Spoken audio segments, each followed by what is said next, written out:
Somebody you love is about to stop talking to you. Not because they're busy, not because they're tired, but because they figured out something most people never realize. Silence can hurt more than words ever could. You text them, nothing. You ask what's wrong, nothing. You apologize for something you're not even sure you did, still nothing. And slowly, without a single word being said, you start to feel it. Panic, guilt, that sick feeling in your stomach that says, fix this now.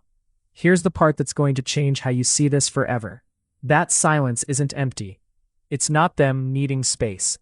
In a lot of cases, it's a weapon. A quiet one. One with no fingerprints. And by the end of this video, you're going to know exactly how it works, why it's so effective, and how to stop it from controlling you. Let's start with a question. Why does silence hurt so much more than an argument? If someone yells at you, at least you know where you stand. You can defend yourself. You can argue back. There's information. But silence gives you nothing. No target, no explanation. Just a locked door and you standing outside it, guessing. And your brain hates guessing more than it hates pain. Psychologists have a name for this.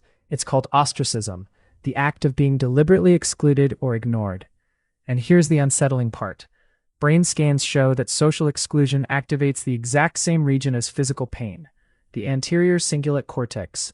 The same part of your brain that lights up when you break a bone, lights up when someone freezes you out.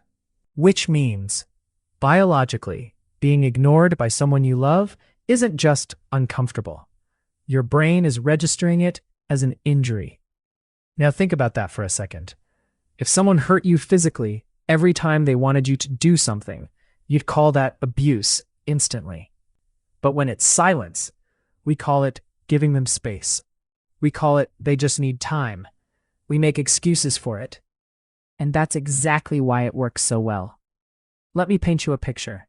A couple, 3 years into their relationship, she forgets to text him back for 4 hours because work was insane. He doesn't yell. He doesn't ask why. He just stops responding. For 2 days.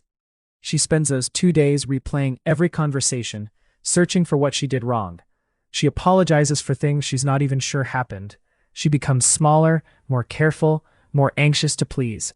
And on day 3, he finally responds like nothing happened. Notice what just occurred.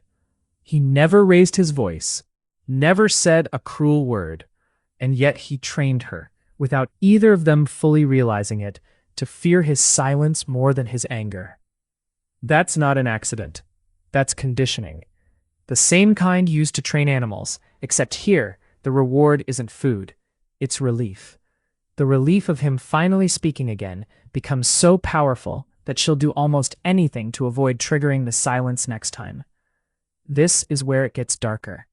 Not everyone who goes quiet is doing this on purpose.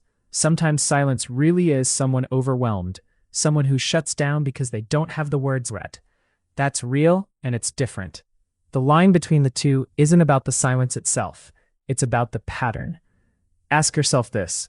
Does the silence end when the issue gets resolved? Or does it end only when you apologize, beg, or give in, regardless of who was actually right? Because here's the thing about weaponized silence. It's not about resolution. It's about control. The goal was never to fix the problem. The goal was to make you associate conflict with losing them. And once that association is built, something even more dangerous happens. You stop bringing up real issues. You stop saying that hurt me. You stop disagreeing. Not because the problem went away, but because you've learned that speaking up costs more than staying silent. Think about that.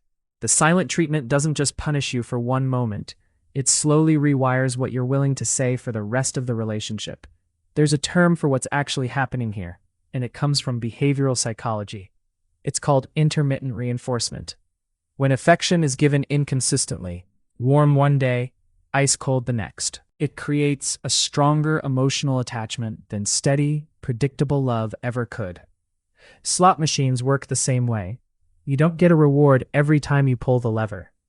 That unpredictability is exactly what keeps you pulling. So when someone gives you love, then silence, then love again, your brain doesn't file this under unhealthy. It files it under worth chasing. That's why people stay in relationships with partners who go cold for days at a time. They're not addicted to the person. They're addicted to the relief that comes after the silence breaks. Now, here's a question that might sting a little. Have you ever done this to someone? Gone quiet, not because you had nothing to say, but because you wanted them to feel what you were feeling? Most people have, at least once. It's not always calculated cruelty. Sometimes it's just the only tool we were ever taught to use. Which means the real problem isn't just one manipulative partner in one relationship. It's that almost none of us were ever taught how to actually communicate anger. We were taught to suppress it, or explode it, or withhold it, but rarely to simply say calmly, "This upset me, and here's why." So what do you actually do if you recognize this happening to you right now? First, stop chasing the silence. The moment you start over-apologizing just to end it, you confirm to the other person that it works. And anything that works gets repeated. Second, name it out loud, without accusation. Something as simple as, "I notice when we disagree you go quiet for a while. Can we talk about what that's about?" This does something powerful. It drags an invisible pattern into visible daylight. And manipulation, more than almost anything else, depends on staying invisible. Third, and this is the one most people skip, watch what happens after you name it. If the person softens, gets a little uncomfortable, and genuinely tries to explain themselves, that's someone who didn't fully realize what they were doing. That's repairable. But if naming it makes the silence longer, colder, or turns into punishment for starting drama, that's your answer. That silence was never about needing space. It was about needing control. Here's the part that's easy to miss in all of this. The silent treatment doesn't feel like a weapon while it's happening. It feels like love that's temporarily unavailable. It feels like something you caused and something only you can fix. That confusion is exactly why it works, and exactly why so many people stay in it for years without ever naming what it actually is.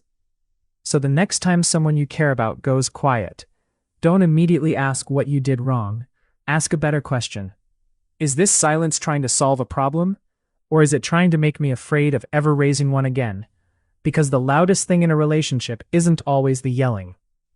Sometimes it's the silence you were too scared to break.